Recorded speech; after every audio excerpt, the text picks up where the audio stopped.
Szia! Welcome to my channel. My name is Esther and I'm a Hungarian language teacher. Are you learning Hungarian or thinking about starting? Then you are in the right place. I will guide you step by step through the learning process. Let's start today. A mai téma melléknevek. Fehér. Fehér.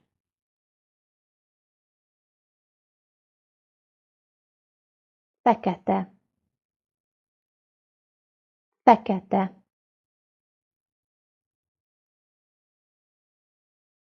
Piros. Piros.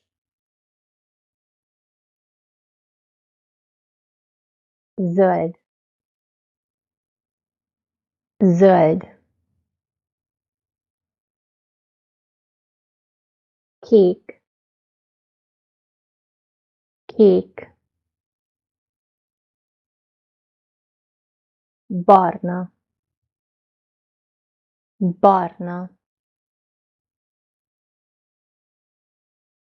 Szürke. Szürke. Citromsárga. Sárga. Narancssárga. Narancssárga.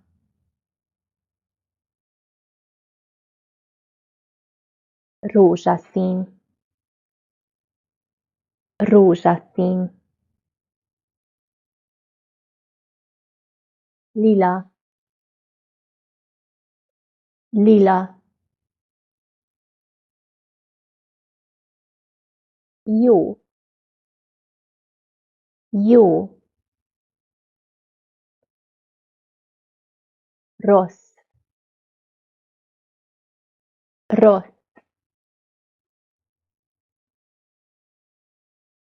Magas. Magas. Alacsony. Alacsony. Szomorú. Szomorú. Boldog. Boldog. Szép. Szép. Csúnya. Csúnya. Aranyos. Aranyos. Great job today! Keep practicing and you will get better every day. Don't forget to like, subscribe and hit the bell so you won't miss new lessons. Thanks for watching and see you in the next video. Viszlát legközelebb!